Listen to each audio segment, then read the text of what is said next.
रामचंद्र जैसा, सत्यवादी हो तो हरिश्चंद्र जैसा। हम बात बात में झूठ बोलते हैं। 5 रुपए के फायदे में लोग 50 झूठ बोल देते हैं। मेरे भाई 1 लाख रुपए कमाया हमने झूठ बोलकर। जरा बताओ वो 1 लाख रुपए कितने दिन तक चलेंगे? महीने, 2 महीने, 4 महीने, साल भर खत्म हो जाएंगे कि नहीं? लाख रुपया खत्म हो जाएगा जो झूठ बोलकर कमाया है, लेकिन वो झूठ खत्म नहीं होगा जो आपने पैसे के लिए बोला था, और वो झूठ की सजा आपको मिलेगी मिलेगी मिलेगी। इसलिए मेरी माँ, 2 रोटी कम कमाना, 2 रोटी कम खाना, पर सत्य की खाना, सत्य की कमाना, झूठ ना हो, कपट ना हो, छल ना हो। माँ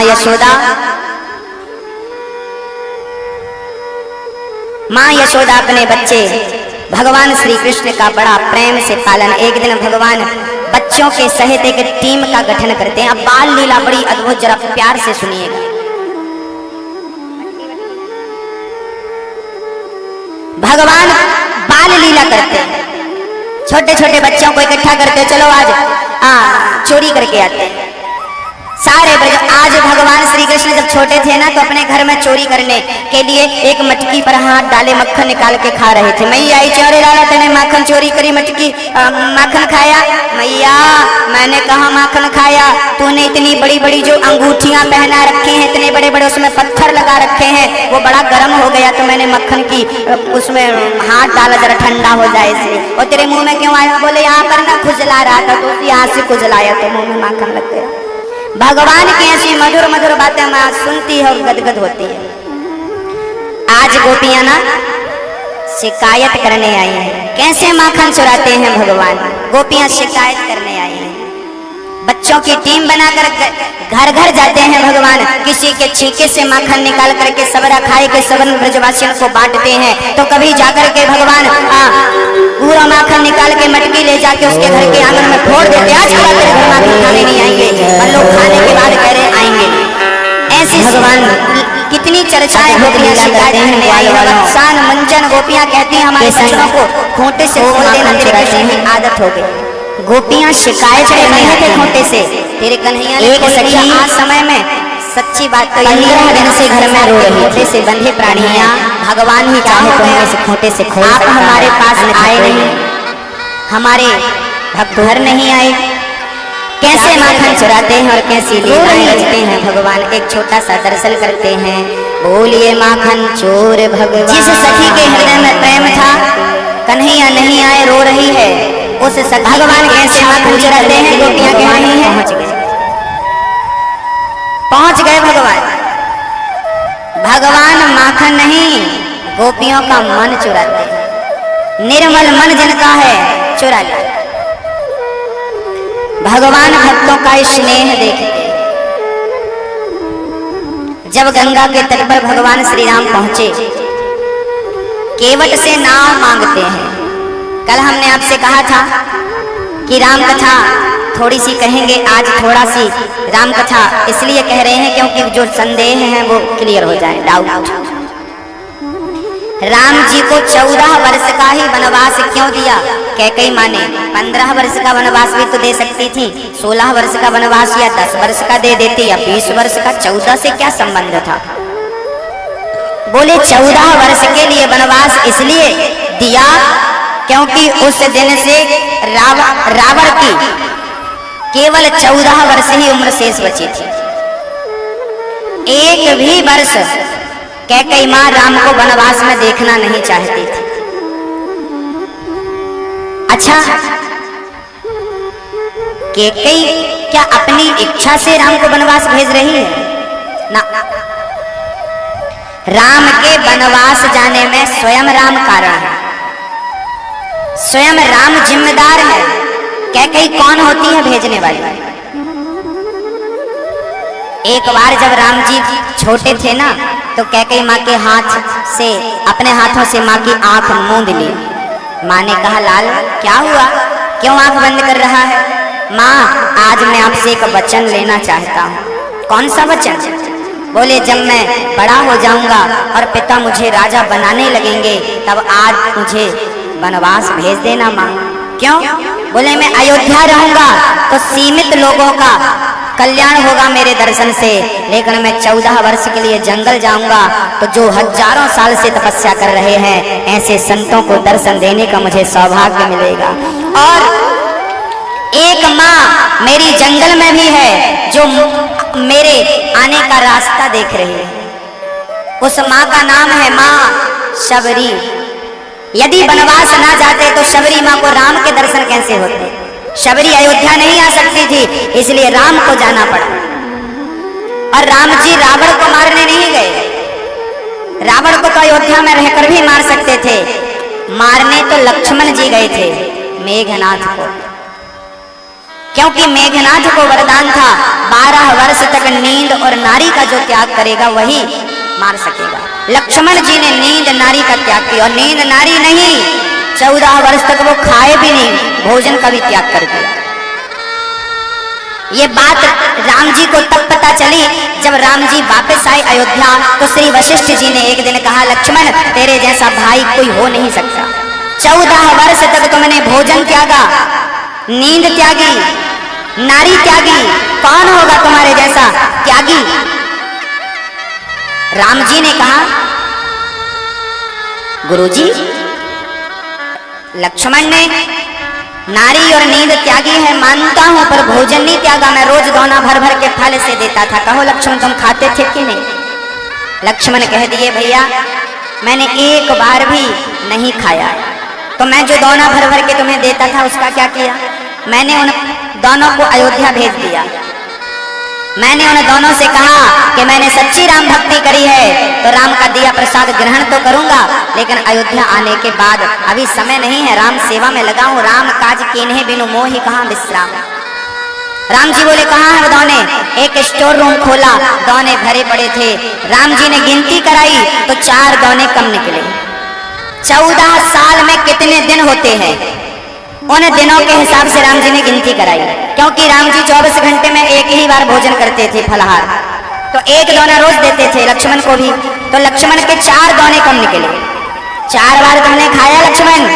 ना प्रभु मैंने 4 बार नहीं खाया, ये 4 दोने वो कम है जब आपने ही नहीं खाया तो मुझे नहीं दिया। जब वनवास हुआ पहले दिन, उस दिन आप सुबह से शाम तक कुछ नहीं खाए तो मैंने भी नहीं खाया, पहला दोना वो कम है। दूसरा दोना जब पिता की मृत्यु का समाचार आपने सुना, आपने दूसरी बार भोजन नहीं किया, दिन भर मुझे नहीं दिया, मैंने नहीं किया। तीसरी बार जब रावण ने सीता का हरण किया, उस हरण के बाद आप सीता वियोग में भोजन नहीं किया, आपने मुझे नहीं दिए। चौथी बार जब मेघनाथ ने शक्ति मारी, आपकी गोद में मैं लेटा हुआ था, ना आपने खाया ना मुझे खिलाया। ये 4 दोने कम है, बाकी गिनिए पूरे हैं।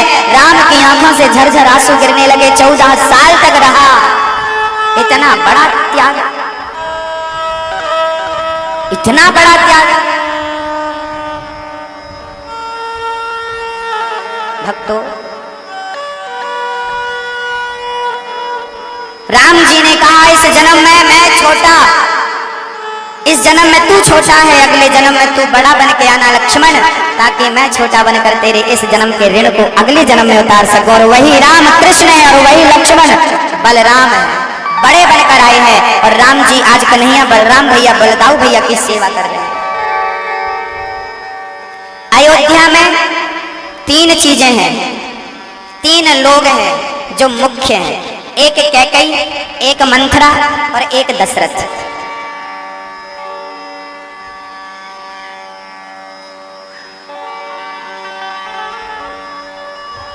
जब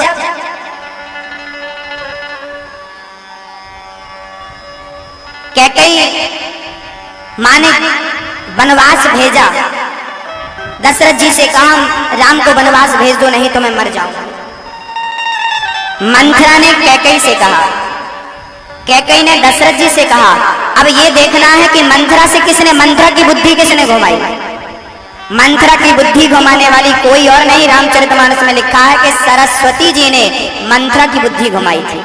और सरस्वती की बुद्धि देवताओं ने घुमाई थी, और देवताओं की बुद्धि किसने घुमाई? स्वयं भगवान श्री राम ने। राम के वनवास जाने में स्वयं राम जिम्मेदार है, स्वयं राम कारण। कैसे? एक संत जी जा रहे थे, बगीचे में पका हुआ आम देखा, सोचा खाऊं। संत जी जा रहे थे, आम को देखा। आम को देखा किसने? आंखों ने। क्योंकि आंख देख सकती है पर चल नहीं सकती ना, चल के पांव गए। पांव जा सकते थे पर फल तोड़ नहीं सकते, तोड़ा हाथों ने। हाथ तोड़ सकते थे, चख नहीं सके, चखा जिह्वा ने। जिह्वा चख तो सकती थी पर रख नहीं सकती, रखा पेट ने। तब तक बगीचे का मालिक आया, चोरी चोरी आम तोड़ता, पीठ में 2 डंडे जमाया। अब बताओ पीठ की कहां गलती थी? देखा तो आंखों ने था, गए तो पांव थे, तोड़ा तो हाथों ने था, चखा तो जिह्वा ने, रखा ने पेट ने। अब पीठ की कहा? पीठ का कोई रोल नहीं था। जो देखा वो गया नहीं, जो गया उसने तोड़ा नहीं, जो तोड़ा उसने चखा नहीं, जो चखा उसने रखा नहीं। पीठ की निर्दोष पीठ पिट गई, निर्दोष को सजा मिल गई। कैसा कानून है? तब कहा कि निर्दोष को सजा नहीं मिली। जब डंडा पीठ पर पड़ा तो आंसू कहां से आए? आंखों से। और शुरुआत किसने करी थी? देखा किसने था? जिसने शुरू किया बस उसी को रोना पड़ेगा, जो करेगा वही भरेगा। राम के वनवास जाने में स्वयं राम कारण है। जैसे स्वयं राम ने बुद्धि घुमाई इंद्र की। इंद्र ने कहा राम राजा बन जाएंगे तो रावण कैसे मरेगा? इंद्र ने सरस्वती, ब्रह्मा से कहा, ब्रह्मा ने सरस्वती को आदेश दिया। सरस्वती ने मंत्र की बुद्धि घुमाई, मंत्र ने कैकेयी ने दशरथ जी से कहा, दशरथ जी से वरदान मांगा। और वनवास किसका हुआ? राम जी का। और शुरुआत कहां से थी? राम के वनवास जाने में स्वयं राम जिम्मेदार है। इच्छा है, इच्छा शक्ति स्वयं के प्रसन्नता से राम जी वनवास गए। नदी के तट पर पहुंचे हैं, केवट से नाव मांगी है। केवट नाव लाओ, मांगे नाव ना केवट आना, कहाँ है तुम्हारे मरम में जाना। राम जी ने केवट से नाव मांगी, मैं नहीं लाऊंगा, मैं आपके मर्म को जानता हूं।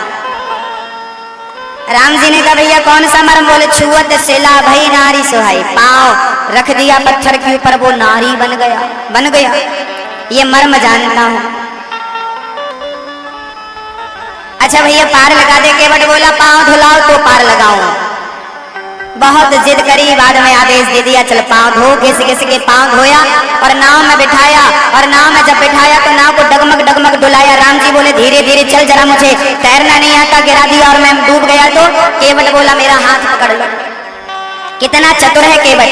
केवट कहता है प्रभु मेरा हाथ पकड़ लो, तू क्यों नहीं पकड़ता राम जी का हाथ? केवट बोला मैंने राम जी का हाथ पकड़ा तो मैं छोड़ सकता हूँ, लेकिन राम ने जिसका हाथ पकड़ा हो वो कैसे छोड़ेंगे, इसलिए मैं नहीं, प्रभु आप मेरा हाथ पकड़ो। यही निवेदन करता हूँ कि आप भगवान को मत पकड़ना, बल्कि भगवान को अपना हाथ दे देना, तुम हाथ पकड़ो। उतर के खड़े हो गए केवट। राम जी ने उतराई में अंगूठी दी। हम अंगूठी नहीं, सोना चांदी नहीं, बस आप भी केवट हो, हम भी केवट हैं। केवट बोला आप मेरे घाट आए, मैंने आपको पार लगाया, मर करके मैं आपके घाट आऊंगा, भवसागर से पार लगा देना, यही उतराई है। केवट ने बड़ा अच्छी बात कही। आगे चर्चा सबको विदित है। मैं एक प्रश्न और जिस पर प्रकाश डालना चाहता हूँ। कल हमने आपसे कहा था कि गर्भावस्था में राम जी ने सीता का त्याग क्यों किया, इस प्रसंग पर हम थोड़ा प्रकाश डालते हैं और फिर आपको गोवर्धन पूजा की ओर ले चलते हैं। क्यों? जब सीता जी गर्भवती थी तो राम ने क्यों त्याग किया सीता का? बड़े प्रश्न उठते हैं राम जी के ऊपर। राम जी ने ऐसा क्यों किया, राम जी ने ऐसा क्यों किया? भाई राम ने ऐसा नहीं किया। सीता जी जब गर्भवती थी तब राम ने उन्हें वन में छोड़ दिया था। इसके पीछे स्वयं सीता जिम्मेदार थी। कैसे, वो सुनना पड़ेगा। श्री सीता माँ जब बचपन में छोटी सी थी ना, 5.5 वर्ष की, तब पद्म पुराण में लिखा है, पद्म पुराण की चर्चा में लिखा है, पद्म पुराण में लिखा है कि सीता जी एक बार सखियों के साथ जंगल में गईं, एक बगीचे में सारी सखियां खेल रही थी। सीता मैया पेड़ की छांव में बैठी थी। उसी समय कबूतर और कबूतरी आए। कबूतरी ने बड़ी सुंदर राम कथा सुनाई कबूतर को, सीता ने भी सुनी। हाँ बहुत बढ़िया। सीता ने कबूतरी को बुलाया, कबूतरी यहाँ आओ। कबूतरी आ गई। बोले तुम जो कथा कह रही हो ना, ये तो हमारी कथा है, हम ही